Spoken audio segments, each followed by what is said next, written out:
just right off the bat, let me start with the two books in the back. And this isn't just shamelessly plugging the two books. I am. But this is also about giving a little bit of background of me and why I'm here today and what we're going to talk about. The two books relate to each other. The first book, Scorpion King, is about the history of America's, I call it the suicidal embrace of nuclear weapons, from their inception under FDR during the Second World War. Even though Truman was the one who used them, FDR conceived them, up and through the Trump administration. And to be frank, with the recent publication of the National Security Strategy just in October by the Biden administration, which included this nuclear posture review, there's no difference between the Trump administration nuclear posture and the Biden administration nuclear posture. If anybody thought that electing Joe Biden would change the way America views nuclear weapons and how we use nuclear weapons, it's not. So don't be worried that the book doesn't say through Biden. It says through Trump, but it continues. But the book talks about nuclear weapons, the arms race. It talks about why we got nuclear weapons, how we sought to envision, their use. Just to show you how crazy this is. When JFK, John F. Kennedy, became president, he was brought into the Pentagon to be read in on something called the Single Integrated Operation Plan, the PSYOP. Now, a couple years ago, I would have been shot if I said that out public because it was top secret. We don't talk about nuclear war plans. Now it's out there because we no longer call it PSYOP. I can't tell you what we call it because they'd shoot me. But we used to call it the PSYOP, and it's how we fight nuclear wars.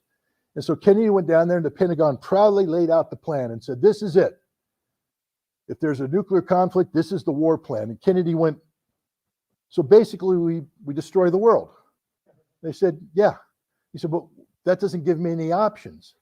I either don't use nuclear weapons and deal with the consequences, or I use nuclear weapons and we all die. They said, that's right, boss. That's the PSYOP for you. He said, that's insane. And he walked out and he turned to the aide next to him and he said, and we call ourselves the human race. This can't be. We have to do it differently. He gave orders. I need options.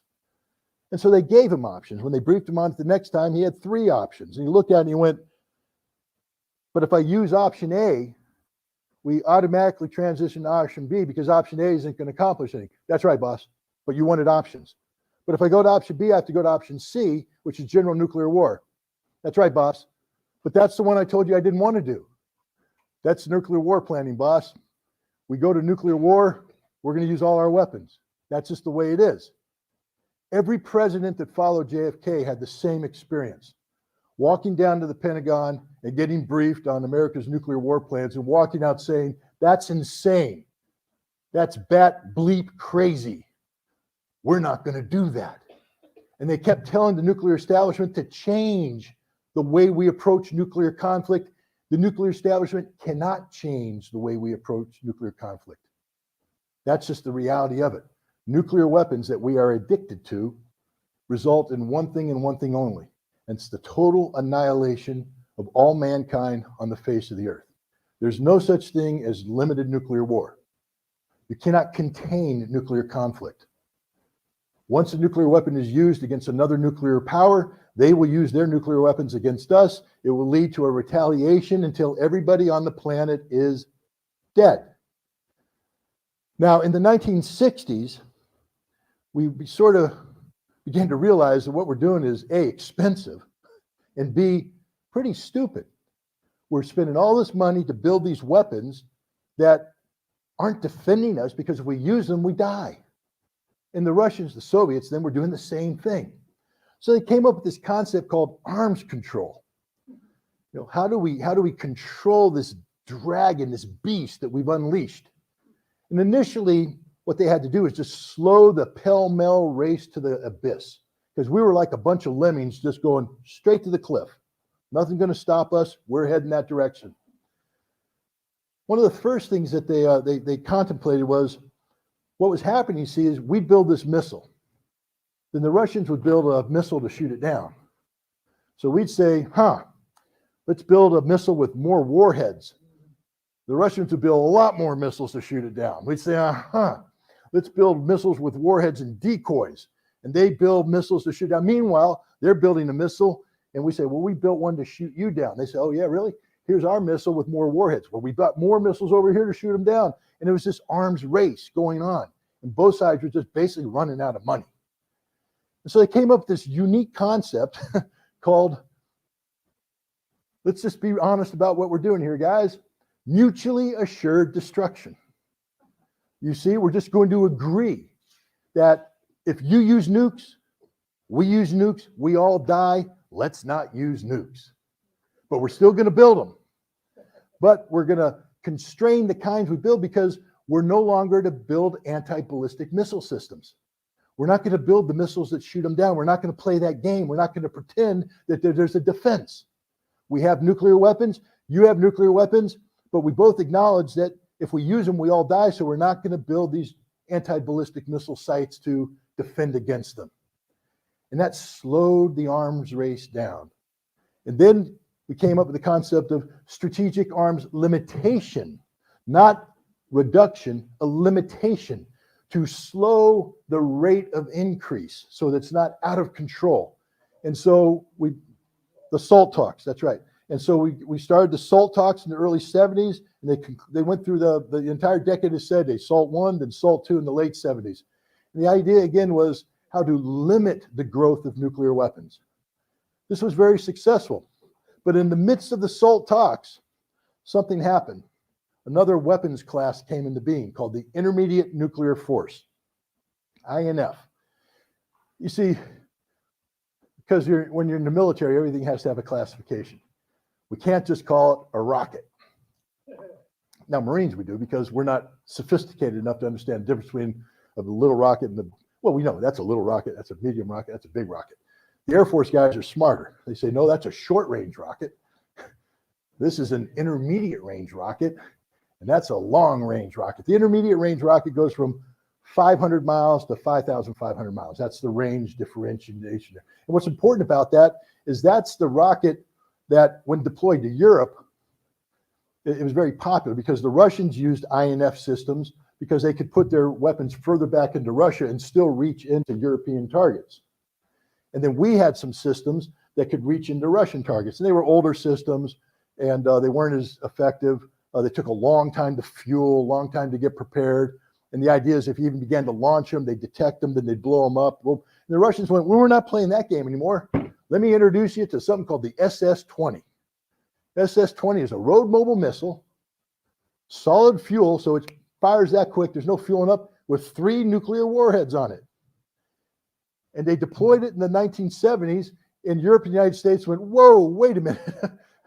We ain't got nothing to respond to this. And the Russians went, that's not our problem. Welcome to my little friend, the SS-20. And the United States and Europe said, well, we got to respond to this. The Europeans are going, well, how do you want to respond to this?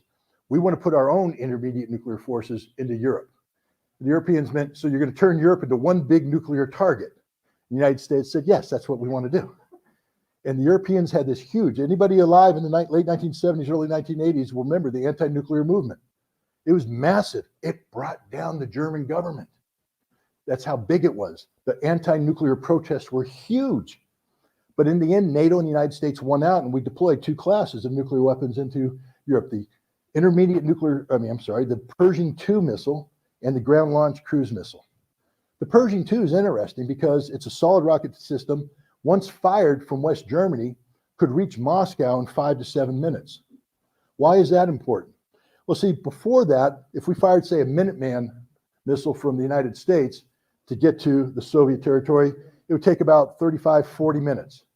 That's enough time that if there was a mistake, a flock of birds set off a radar that simulated an ICBM assault, anything, a mistake, and the Russians are sitting in their command post going, holy beep, the Americans just launched on us. They got 30 to 40 minutes for someone to get on the phone, the hotline, to Washington saying, why did you launch on us? And America had a chance to say, we didn't launch on you. We just got a radar hit. Got a radar hit. No, it's a mistake. Flock of birds, stand down. Everybody stands down and the world doesn't end. That's a good thing. But with the Pershing II, 5 to 7 minutes, you don't even have time to make the phone call. We got a Pershing II launch. Fire. Oh, wait, that was a mistake. Well, that's too bad because we just fired our nukes. War ends. That's what the reality was in the 1980s. We lived on the cusp of nuclear annihilation. And this isn't theoretical, ladies and gentlemen. In 1983, NATO held an exercise called Able Archer, 83, linked to the year. It was a nuclear command post exercise where we were testing the launch release mechanisms so NATO could release nuclear weapons in a time of war. Now, we ran this exercise at the tail end of something called Reforger, Return of Forces to Germany. Massive exercise. See, at that time, we had around 300,000 American troops in West Germany. And if the Russians came across the border, we would then begin to surge in reinforcements. Within 10 days, we could fly in 250,000 more troops. They'd marry up with pre-positioned equipment, and they'd be ready to fight the Soviets before they got to the Rhine River. Reforger. And we ran a Reforger exercise. We pumped in around 60,000 more troops. So we got a lot of troops in Germany now, a lot of airplanes. We're on full alert, and we're running a command post exercise about the release of nuclear weapons.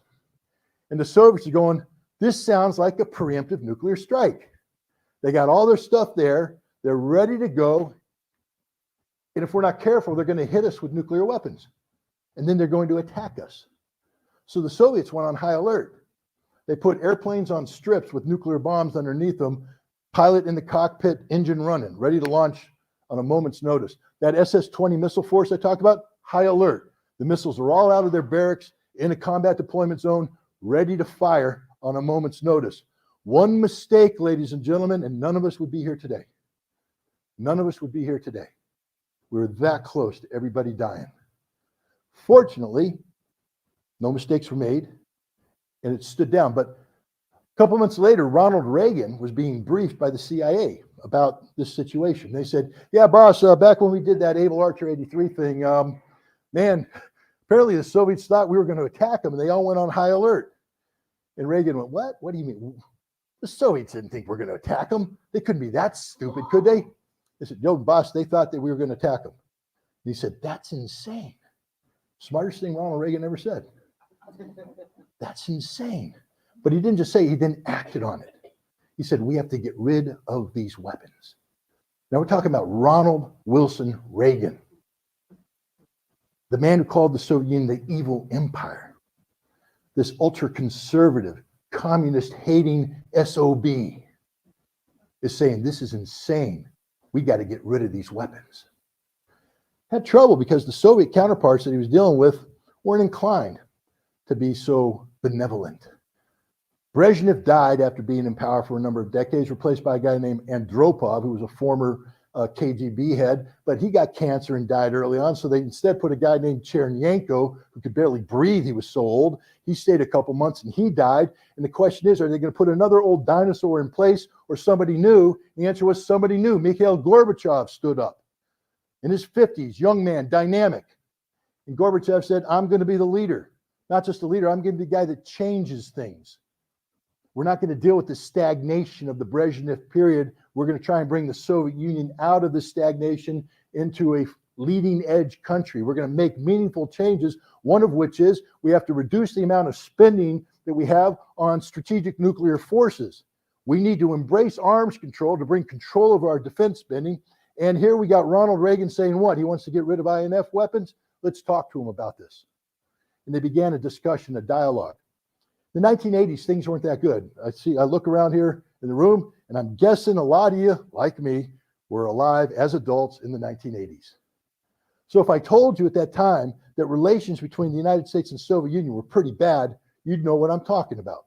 Hundreds of thousands of troops facing off along a border, a hostile border in Germany, ready to go to war on a moment's notice. The United States funding through proxy, a war in Afghanistan, the sole purpose of which was to kill Soviet soldiers. The Soviets shooting Americans operating in East Germany who were trying to spy on a tank facility. Major Arthur Nicholson, may his name never be forgotten, shot in 1985 out of Ludwigshafen, trying to do his job on monitoring Soviet tank units, killed by a Soviet sentry. Things were pretty bad. Able Archer almost went to war. There was a couple more times where we almost went to nuclear war. Things weren't good in the 1980s, ladies and gentlemen, but somehow two leaders found it in their hearts to sit down at a table and sign a treaty that got rid of the weapons that were threatening Europe and the world with imminent nuclear annihilation. That treaty was the Intermediate Nuclear Forces Treaty. On December 8th of this year is the 35th anniversary. 35 years have gone past since a moment of clarity and sanity that took place at a time when the United States and the Soviet Union were not getting along. And the reason why they bring that up is a lot of people today, and we'll get to this in a second, talk about the relations today between the United States and Russia. They say it's never been this bad. I said, you weren't alive in the 80s then, were you? Because it was that bad in the 80s. Maybe even worse. But we found a way out. And that way was arms control, the Intermediate Nuclear Forces Treaty. And that's the second book I wrote. Disarmament in the Time of Perestroika. Arms control and the end of the Soviet Union. It's sort of a quasi-autobiography, because how do you tell a story that you played an important role in without making yourself part of the story? I mean, but you have to be careful, because on the one hand, it can end up being all about, hey, look at me, I'm great, I'm God's gift, this is a book all about me, nothing I did was wrong. Well, that would be fun to write, wouldn't be true, and it might not be a very good book. But this, I had to insert myself, and that's why at the bottom it says a personal journal. Because when you read the book, you'll see, as a junior officer, I was given an opportunity to do something of great responsibility. When I was in college, I was a Russian history major. Why? Well, because I was going to join the Marine Corps. To do what? Kill a commie for mommy. Don't chuckle. That was a real thing we said back then, and we meant it. Better dead than red. Not a joke, ladies and gentlemen. Die before you become communist. My father's a career Air Force officer, a Cold Warrior, served in Vietnam, served on the front line of the Cold War throughout the world. I was raised in that environment, and my mindset was, I am going to join the military, and I'm going to defend my country and its allies from the communist threat. I'm going to join the Marine Corps because it is a cutting-edge, most lethal fighting force known to mankind. We tell ourselves that every day, whether it's true or not. We are brainwashed. But I was going to join the Marine Corps. I was going to kill Russians. If you're going to kill Russians, you got to know your enemy. So I studied Russian history. I studied the Russian language. I played football and I drank beer at the same time. Put two and two together. If you play football and drink beer and study the Russian language, one of those things gets to drop off the priorities. The Russian language. Unfortunately, that ended up being on my resume. It said Scott Ritter is a Russian history major who had 2 years of college Russian. So when they signed this treaty, I was off in 29 Palms learning how to kill Russians. Very well, by the way. We were very good at what we did, theoretically. We never had the opportunity to do it, but I was waiting for the opportunity. Never came. Why? Reagan and Gorbachev signed that damn treaty. And suddenly the Marine Corps, instead of sending me off in a unit to close with and destroy the Russian enemy through firepower and maneuver, repel their attack through close combat and assault, nope. I'm being told, pack your bags, son. You're going to the Soviet Union as a weapons inspector. I said, what? I get to kill people? Nope. You get to inspect weapons. I wasn't trained to do that. I had no experience in that. I had no qualifications whatsoever, except my resume said, Russian history major, speaks Russian. You see, the Marine Corps is tasked with probably 4 people. Colonels, lieutenant colonels, majors. I was a newly promoted first lieutenant. Anybody been in the military understands what that means. When you take a first lieutenant and you put him in a room full of majors, lieutenant colonels, and colonels, the first thing they're all saying is, hey, lieutenant, where's the coffee? Because that's all you're qualified to do, get the coffee. And that's literally what happened. The day I showed up at the headquarters, I was in this room with 80 people, majors, lieutenant colonels, colonels. The general came in, and a major, an Air Force major, came out and said, hey, where's the coffee? I said, I have no idea, and I ain't getting it for you either, because you're wearing blue, I'm wearing green. Get out of my face. But I did do that. That's why I didn't make high rank. Not very politically astute. But the point is, when they were looking for, they got the colonel, one of the best men I've ever met in my life. I dedicated the book to him, Colonel George Connell, Silver Star winner in Vietnam, got highly decorated for his work in Moscow in the defense attaché, doing espionage against the Soviet target, man of great integrity. And he's the kind of guy that they brought in who made peace with the Russians. A man who prepared for war, waged war, and made peace with the Russians. And that book's dedicated to him. But so Connell they got another colonel, lieutenant colonel, Pulamyote Kelly, we called him. Larry Kelly, again, Vietnam War veteran, pilot who not only was an outstanding pilot, he became an instructor pilot, but then he volunteered to be on the ground as a foreign air controller with infantry companies in combat, calling into airstrikes. And he saw a lot of men die. He saved a lot of men because of his heroism. He was in East Germany when Major Arthur Nicholson was shot. He was one of the first guys to the scene, took control of the body. While they were negotiating the release of the body, he stayed with it overnight. The Soviets were trying to do an autopsy. He wouldn't allow the autopsy. He stood between the body and the guards and said, "You have to go through me to get to that body." And he stared him down. And then when they brought the body back to Berlin, anybody see that movie with Tom Hanks, Bridge of Spies? Well, that bridge is real. And when they brought the body back, he stopped the ambulance and put the American flag on the casket. Made him come home as a hero. Larry Kelly, hell of a guy, good man.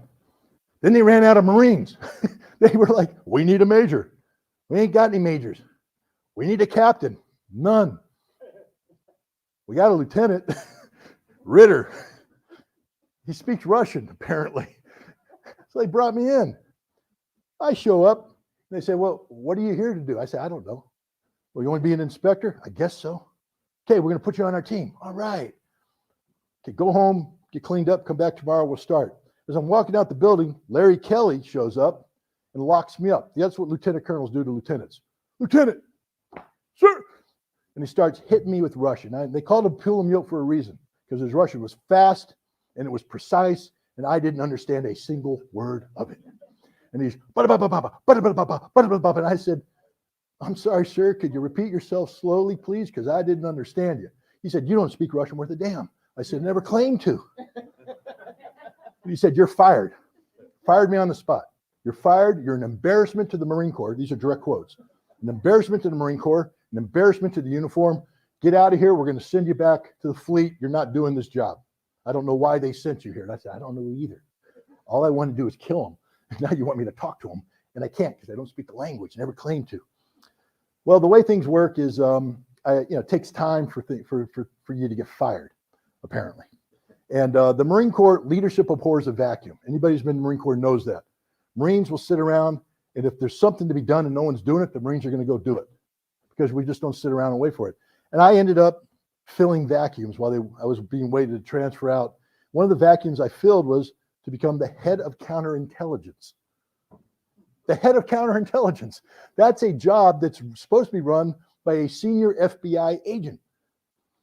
And he came in, he checked in, he said, "Okay, I'm here, but I have to go back and get out of the FBI. It's going to take him about 2 months to get out of the FBI. So vacant spot." That's okay, because they got an Air Force colonel, full-bird colonel, who's supposed to be the deputy. And he showed up. He was ready to do it, but he had to go back to Germany to get his family ready to move back in here and all that. Empty seat. They said, "Well, who do we got?" "Well, we just fired Ritter." "Ritter, come here. Son, you're the head of counterintelligence for the On-Site Inspection Agency to implement the Intermediate Nuclear Forces Treaty." I said, "What do I do?" "Don't worry about it, boy. Sit behind the desk. When the phone rings, answer it. Take a message for the big boys when they come back. That's all we want you to do. Answer the phone, take a message, big boys return, we get to fire you, you go away." "Yes, sir, I can do that." Sit down, phone rings. "Yeah, this is the head of the National Security Agency. We have a meeting tomorrow to discuss counterinsurgency implementation for when the Soviets arrive at this base." "What message do you want?" "Son, I don't want you to take a message. Somebody's got to show up at that meeting." That was me. So I showed up at the meeting, and everybody's looking at me going, "What are we doing?" And I said, "I don't know." "What do you want to do?" "Well, we have to do counterintelligence." I said, "What is counterintelligence?" And they explained it to me and all that. I started writing papers.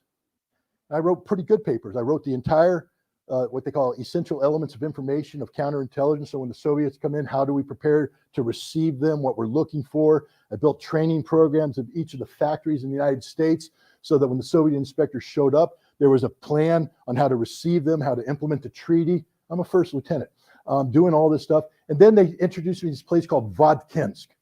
I'm going, what is Vodkinsk? Well, Vodkinsk, ladies and gentlemen, was the place where those SS-20 missiles were built. And The idea of the treaty was to get rid of all these missiles. It's supposed to be easy.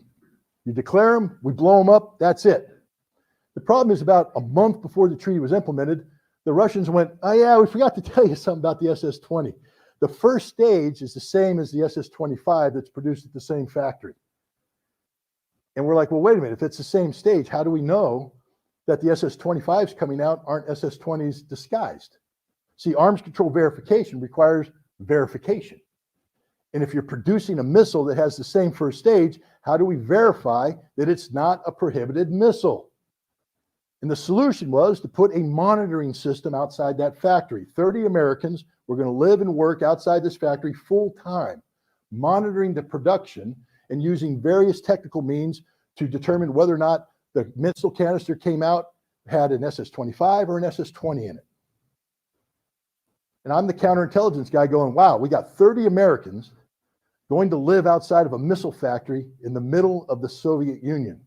Sounds like a counterintelligence problem to me. Sounds like the Soviets could recruit these 30 Americans. We have to do something to deal with that because I'm a first lieutenant and I know everything.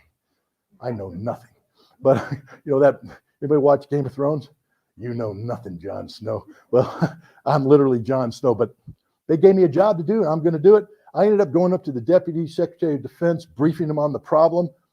The thing is, when you walk in and you say, I run counterintelligence for the on-site inspection agency, they're not looking at a rank. They're saying, okay, that's your job description. You have a job to do it. You want to do this? Let's do it. So I built a polygraph program so that every inspector that would go over to the Soviet Union, after they had contact with the Soviet target, would come back with a mandatory counterintelligence scope polygraph to make sure the Soviets hadn't recruited them. This is something that we do all the time when there's people with security clearances having close and continuous contact with the Soviets. So I built a program. I just thought that's what I was supposed to do. Then the FBI guy comes back. He says, hey, Ritter, what's going on? And I show him when he goes, holy cow, you basically built the program. I said, yes, sir. There's no one here to do it. I built it. He said, wow, this is a good job. Hey, what's this thing over here? I said, oh yeah, this is the pride of my joy. This is my counterintelligence. This is my polygraph program. I'm so proud of this baby, got it approved and everything. He said, what the hell have you done here? He says, does the general know about this? I said, no, I'm the head of counterintelligence. He said, he's the head of the agency. He's your boss. You haven't told the general that you've signed us up for a polygraph program? Was I supposed to? Said, yeah, dip, beep. So I get called in, and it's not just me and the FBI guy and the general. It's this colonel named Doug England. He's the counterpart to George Connell, the other guy I dedicated this book to. See, Doug and George were the two colonels that were selected to go and create this Vodkinsk portal monitoring facility. That was their baby. Nothing happens about that without their knowledge and permission. They're in charge. And I just built a polygraph program that's going to polygraph every single American that goes over there, and they knew nothing about it. So I'm in there in front of the general, and they're going to fire me. But this time I really earned it. They're going to fire me. They might even court-martial me. The only problem is, you see, in my genius as a first lieutenant, in building this program, I said, we need people to implement the program. So I argued, the whole time the general's saying, I need more inspectors, I need more inspectors, I need more inspectors. And the Department of Defense saying, you can't have any more inspectors. We've given you everybody you got. Well, I went up there and I said, this counterintelligence program, I need 3 guys to implement it. They went, sure, Scott, we'll give you 3 bodies. So I had 3 bodies attached to the polygraph program. And now they're sitting there going, holy cow. Hey, Connell, England, the 2 colonels, you've been begging for more bodies. Ritter just got you 3 bodies. 3 bodies. We can't fire them. So they canceled the polygraph program, but they kept it alive long enough to get the 3 bodies. But what happened there is Colonel England, he said, what do you do, Ritter? I said, well, I'm the head of counterintelligence. He said, well, I don't like the fact that you're running around doing stuff that I'm not aware of. So you're body number 1. Of the 3 bodies, you're it. Your new job, counterintelligence, Vodkinsk. Not only that, son, you're going to Russia. Advanced party. I was the first inspector on the ground in the Soviet Union. Little side story, just to have some humor here. Larry Kelly found out. Remember the guy that fired me because I can't speak Russian worth a damn? I'm a disgrace in the Marine Corps in the service, and I should be drummed out, tarred and feathered, and burned. he found out and he went, oh my God, they're sending you to the Soviet Union. It's okay. Don't worry. Don't panic. We're going to give you a 2-week immersive language training at the Defense Language Center in Washington, D.C. You're going to do your job in the morning and in the afternoon. You're going to Washington, D.C., and you're going to spend 4 hours a day for 2 straight weeks immersed in Russian language. And they introduced me to this most wonderful Russian immigrant woman. She was beautiful. She was smart. She taught me Russian, and she cried the day I graduated. Tears not of joy, of shame. She said, I have betrayed my country because I was supposed to teach you Russian and you can't speak Russian worth a damn. And she was right. And I got sent off to the Soviet Union, not knowing a word of Russian. But what I did find out there is that this treaty that we're being asked to implement was going to be a son of a gun. The rest of the treaty that they had negotiated, everything had been figured out. Every protocol, every piece of gear, anything is all laid out in the treaty the way it's supposed to be, so there's no questions. See, when you have a treaty, there can be no questions. It's all laid out, it's all spelled out. All you do is implement that which the treaty tells you to implement. But because at the last second they decide to put this monitoring facility, the most complicated piece of arms control infrastructure ever envisioned, they didn't have any protocols, they didn't have anything. And they said, well, you guys just go figure it out. Well, you guys figuring it out was me, first lieutenant, and a bunch of other guys showing up going, what do we do? You have to build this thing. And the Soviets who were receiving us going, what do you want to do? We got to build this thing. Where in the treaty does it get us right? No, we get to make it up as we go along. So we start working cooperatively with these Soviets in a cooperative fashion. And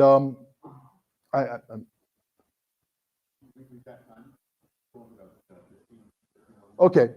Wow, we haven't got to Ukraine yet. I'm sitting here telling war stories. What the hell? We're going to stick with arms control and we can deal with Ukraine in the question and answer. What do you think about that? That fair? All right. So we're trying to build it because this is important, ladies and gentlemen. What I'm saying, it's not just a story. This is important. We're building this facility that nobody ever considered should be built. There was no plan to build it. The conditions that we're building under are outrageous. You've heard of General Mud. They talk about it right now in Ukraine. The tanks get disappeared in mud. It's called the Rasputitsa. See, I learned a couple words. And it's the muddy season. And when they mean muddy season, they mean muddy season. We're talking about the dusty roads becoming knee deep in mud.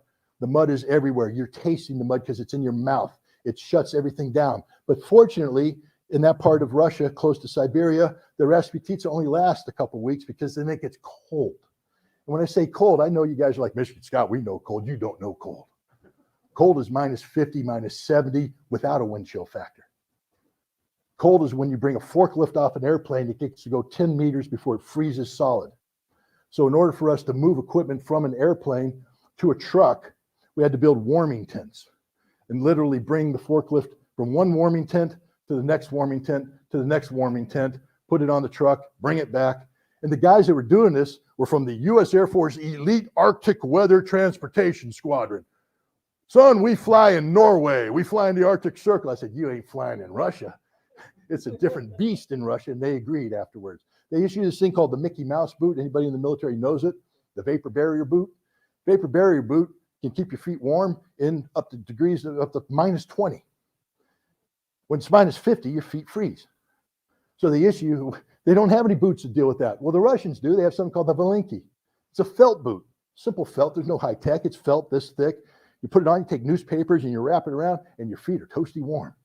So we started wearing Valinki because that's the only way we could operate in the wintertime. The military issues these flimsy little hats.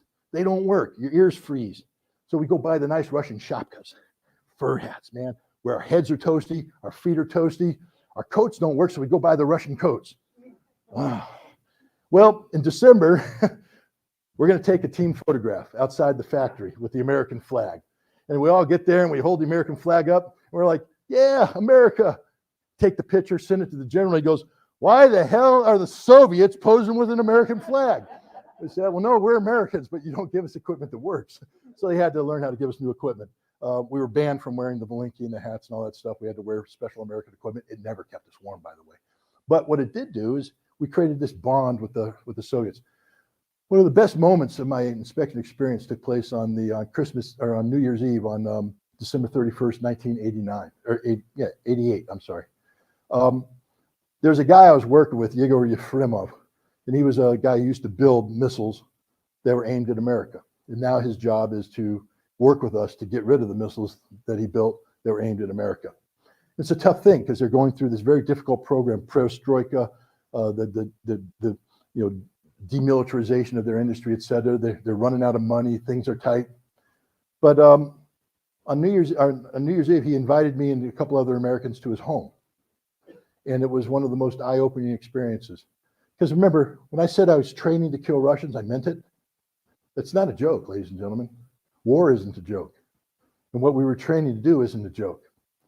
But if you're training to kill people, you're either a sociopath or you're somebody who had to condition yourself to be a sociopath. And what that means is you have to dehumanize your enemy. You can't think of them as fellow human beings. You think of them as animate objects that deserve to die. And now I'm being invited to the home of one of these animate objects that deserve to die. And I find out that he's a father. He's a husband. He has friends who like him. He loves his children. His children love him. They tell jokes. They tell funny jokes. They laugh. They cry. They get angry. They get happy. They're human beings. They are just like me. They speak a different language.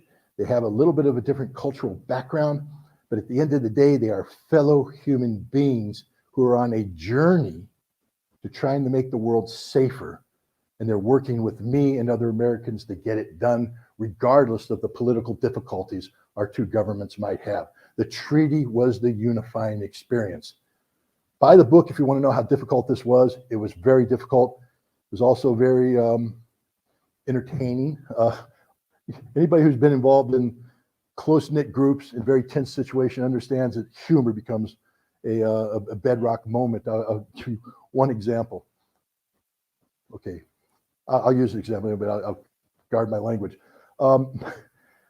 We were watching them build the housing that we were going to live in. We lived in the middle of the city for several months until they finished the quarters. The guy who responsible for it is named Chernyenko, great man. And every morning he'd get his military construction guys together and they'd gather around and he'd give them this speech. We're going to build the building today. We're going to do this. We're pouring this much concrete. We're going to do this. We're going to do this. We're going to do this. 1, 2, 3, Raza, 3, Zayabis. And I'm like, that's a cheer. It's a cheer. I got it. They're cheering. So I went up there and I said, what does Zayabis mean? He said, he's a little embarrassed. Work together strongly. I said, all right, I like that. Well, the generals come in and they bring us up to the dacha. And they brought me, I'm junior, but they said, the Soviet general said, hey, we got Colonel Connell, Marine. We have another Marine here, Larry Shively, the chief of staff here. And there's another Marine in the site, Ritter. Say, yeah, but he's a first lieutenant. No, bring Ritter. I want all 3 Marines here. All right, so I'm sitting there at the big table with the big boys. And it comes time for toasts. And everybody's coming up. I want to drink to Soviet-American fraternal friendship. Drink to that. It goes all the way around. They come to me and they go, Ritter, you got a toast? And my colonels are going, no. The general goes, yeah, I want to hear Ritter's toast. Well, general wants, general gets. So I stand up and I say, I've been touched by the way Americans and Soviets work together and the very principles of unity and comradeship, et cetera.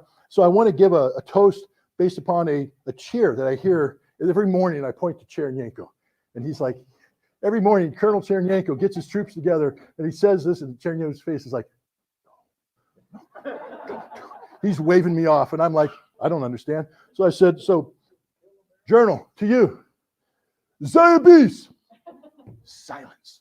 Silence. And the Americans are just like, oh, God, what did you just say? I'm like, I don't know. Work hard, strong together. I don't know. And finally, the General Medvedev starts laughing. And then once he laughed, all the Russians start laughing. They're just falling down laughing. He stands up and says, I'll drink to that. Zayabis. And all that. And so we're walking out afterwards, and Colonel Connell grabs me. What the hell are you doing? I said, I don't know, sir. I was giving a toast, Chernyenko. Do you know what you just said? I said, yeah, work strong together. And he said, no, this is the first time in my military career that a goddamn first lieutenant stood up and told a general to fuck off. I'm like, whoa. But that became a rallying cry. That toast Zaya Beast was used throughout our time in Balkans. Anytime we came up with a very difficult situation and we overcame it, we'd all get together and say Zaya Beast. It's a horrible word, but it became to mean something much different. It was a comradeship thing, and that's the story I want to tell. And I don't want to just tell it because it's a good story. I want to tell it for this following reason. Today, we're looking at a situation in Ukraine where the United States and Russia are at odds. There's a potential for conflict. Americans don't like Russians, Russians don't like Americans, and there the two shall meet. And people keep asking, how do we bring this to an end? How do we stop this conflict? And right now, nobody has an answer. Nobody has an answer. That book's the answer right there, ladies and gentlemen. It's a template. George Santayana, American philosopher, said, those who fail to learn the lessons of history are condemned to repeat it. But the implication in that is that the lessons of history are always negative lessons, condemned to repeat it. I'll give you a modification of that. Those who fail to learn the successes of history are condemned to never be able to repeat it. And that is a success of history, ladies and gentlemen. The implementation of the INF Treaty took place at a time when relations between Russia and the Soviet Union and the United States were bad as they are today. And yet, through the vehicle of arms control, we found a mechanism that we stopped wanting to kill each other and we started working together with each other, and we ended up liking each other. The notion of peaceful coexistence is alive and well and breathing in that book. That book is a template of hope, because the way we're going to get out of this problem today is through arms control. We're going to get out of it by negotiating a new arms control treaty that reduces the threshold of potential for nuclear strike down to as close to zero as possible. People say that's impossible. That's a dream. It can't happen. It did happen. That book is the history of how it happened. And if you read that book, you'll say, my God, we have hope for the future. And on that, I thank you very much for coming, and I'll take any questions anybody has about anything.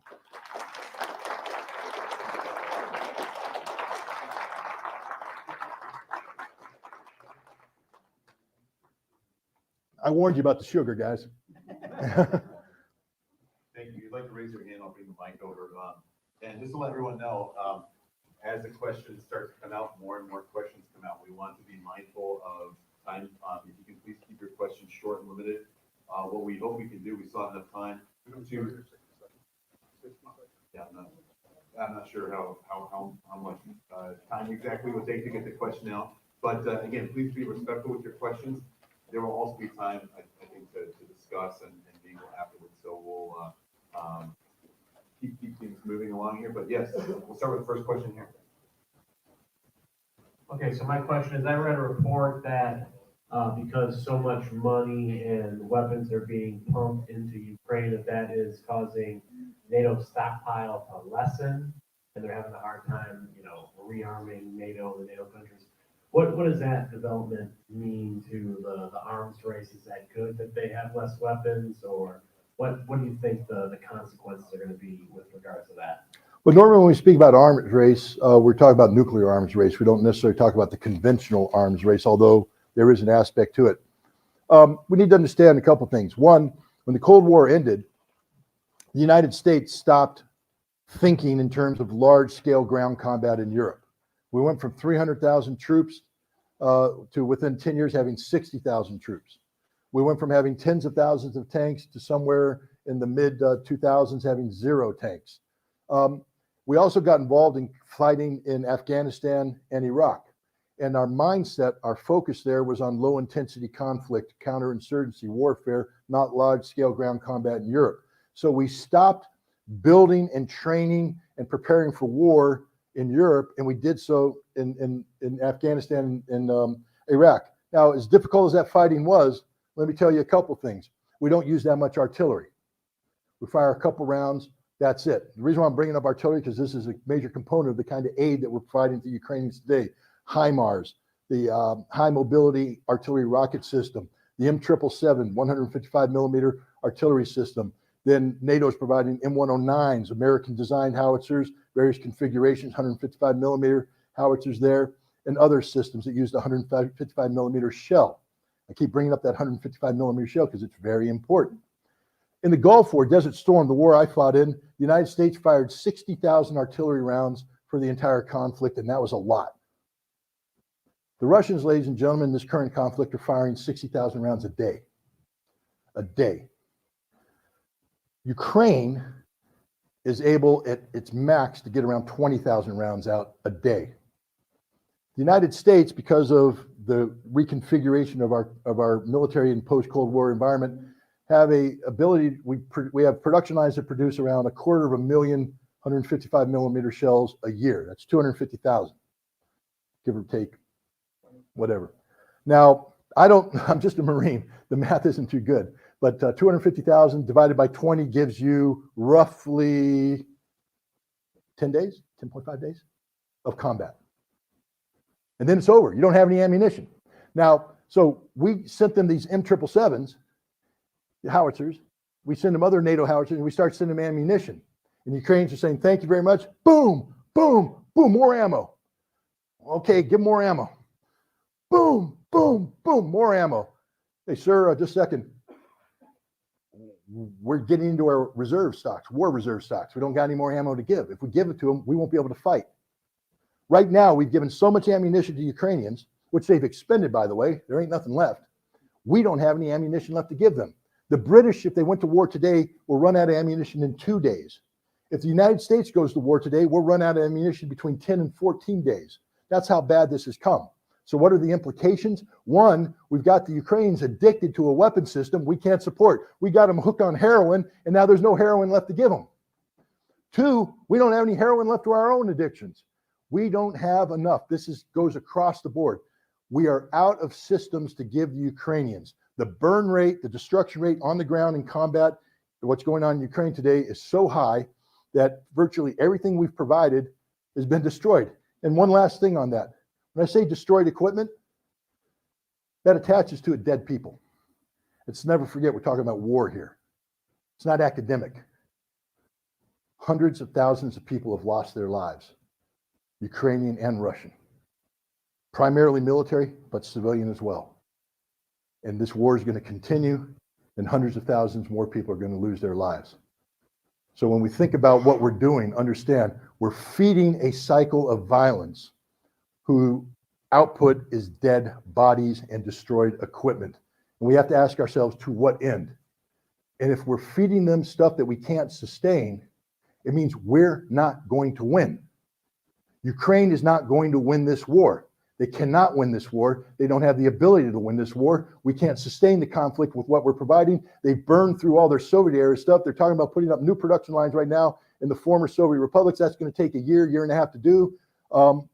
Ukraine has lost this war. So now we have to ask ourselves, why are we then insisting on sending more aid to Ukraine?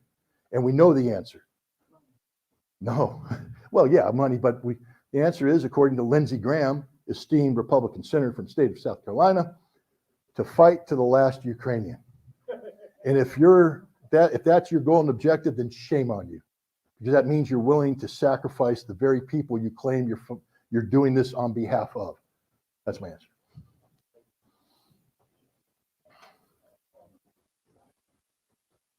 Yeah, thank you very much. So I'm here for ending our war of terror for daily commerce. So how about linking up a new arms agreement with the remaining use of our fossil fuels? Lieutenant General Michael Flynn proposed something like that. I am open. I mean, one of the interesting things I came here, and Mike and I were talking about how do we move forward from what we're doing here? And we talked about, potential for workshops to come together to build coalitions, to build teams and come up with achievable objectives, etc. I'm all open to anything that is creative and that can win. I'm not in a position to speak intelligently about what you just said. I recognize the merits, and I think it should be explored. I'm not blowing off your question, but I can't answer something. I mean, I could sit up here and pretend that I was a politician running for election. Sir, I know so much about petroleum, and I know what, I don't know anything about it. So that's why I can't answer it. You know something about the war of terror? I do know something about the war of terror. That's our organizing principle, isn't it? Well, I mean, war is our organizing principle. Not whether it's against terror or against Russians or against little green Martians. America is a nation addicted to war. Our economy is built on the principles of a military-industrial complex whose money comes from Congress. So it's now the military-industrial congressional complex that Dwight D. Eisenhower warned us about in his farewell address when he left office. Thank you. Thank you for being on our board today. That has been a fascinating talk. I have two very short questions for you, please. One is, do you think there is a role for Europe and the EU in the efforts to implement arms control, or do you think that this is mainly between the US and Russia? And my second question would be, what do you think it would take for the American government, or any American government, not necessarily this one, to be convinced to engage in arms control, and what the people can do about it? Thank you. Okay, thank you very much. Let's start with the first part. I mean, already, let's talk about the categories of nuclear weapons that are in Europe.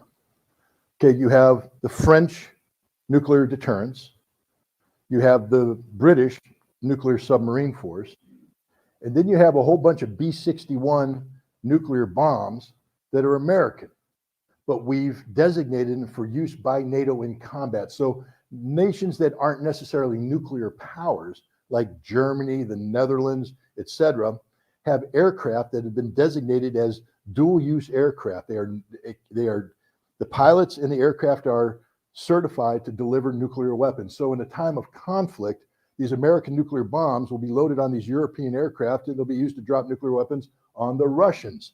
So now, if you're a Russian and you're talking about arms control, logically, you'd like to include all these weapons because they're weapons that are aligned against you. The United States and NATO refuse to allow these weapons to be discussed in anything because this is NATO's nuclear umbrella. This is NATO's comfort zone. Without this, NATO will be convinced that the United States will flee Europe in a time of crisis and leave Europe to its own devices. So what is the role of Europe? And it's the same role that Europe had to come to grips with back in the 1980s. Understand that if you embrace nuclear weapons, you are embracing suicide. Because nuclear weapons, there is no such thing as a limited nuclear war. You can't just drop one. What was that commercial? You can't just eat one, you gotta eat more. Well, nuclear weapons the same way. You can't just drop one, guys, you gotta drop them all. You gotta drop them all, because if you don't drop them all, they may hit you and you might lose them. So rather than wait and have some on the ground to get blown up by their nukes, just use them all up front. And so what is the role of Europe? Hopefully Europe is going to recognize that the current conflict and what's happening to Europe is solely because of American national security policy. America is not a friend of Europe. We claim to be, but we're not, because we blow up Europe's $12 billion energy infrastructure. We blow up the Nord Stream 1 and Nord Stream 2 pipelines. We're good friends. Why would we blow it up? So we can sell them liquid natural gas. Of course, because we're good friends, we're going to sell them at the market rate, right? No, we're going to let that price jack up so we make overwhelming what do they call it? Windfall profits.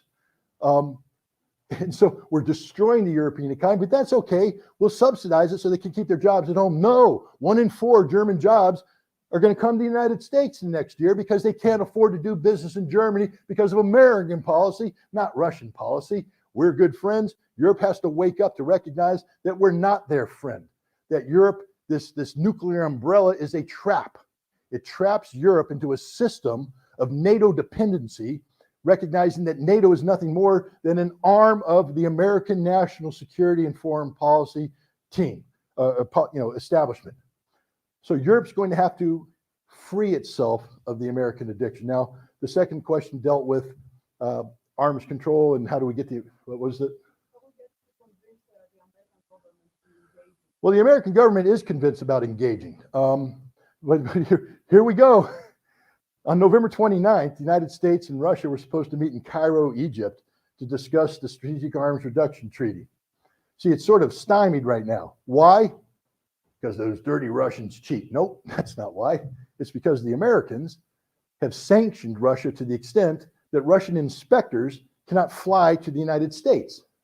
So Russians are, even though they're allowed to, and it's required under the treaty to inspect American facilities, we won't let them in because we've sanctioned them. Meanwhile, we say, but you have to let us in. You can't come in, but we get to go in. And the Russians went, we ain't playing that game. So there won't be any inspections. So the Americans are like, well, wait a minute, we need to know what you're doing. So they want to have this meeting. Well, the Russians said, well, we'll meet, but then the last second they pulled out. Why? Well, Russians gave a statement. They said, how do you expect us to sit at the table with you when you've embraced a policy that's built around the notion of killing Russian soldiers by the thousands? How can we sit at the table with you when you embrace an economic sanctions policy that's designed to bring harm to the Russian people? Because that's what it is. It's not about sanctioning oligarchs and the leadership. It's about collapsing the Russian economy to create domestic political unrest so people rise up and overthrow Vladimir Putin. We want to bring harm to the Russian people, and the Russian government saying, if that's your policy, we can't sit with you at the table. So how do we get arms control? We have to start treating the Russians with respect. We have to believe that when we enter an agreement, they have to believe when they enter an agreement with us that we will honor the agreement, we will implement the agreement, that we will treat them with the same deference that we expect them to treat us. We're not doing that today because we live in a nation that has been pre-programmed with Russophobic, undertones to treat at face value anything negative said about Russia. Not to disrespect anybody in this room, but we have personalized Russia into the figure of one man. A nation of 158 million people, all we know is Vladimir Putin. Putin did it. Putin's bad. Putin's evil. Putin's awful. Putin. If you're a Russian, you're embarrassed. You're saying, guys, we're a little bit more complicated than that, than one man. But that's all we know, and we don't even get him right. We don't even get him right. You can't solve a problem unless you accurately define the problem, and we're defining the problem of Russia as Putin, and we expect to get the solution correct. No, we have to learn about Russia, we have to respect Russia, and then we can engage with Russia. With that, unfortunately, we're out of time for collective group questions. But there is enough time that we can have a chance to converse with Scott one-on-one. Please join me in thanking Scott for giving us that valuable information. Thank you.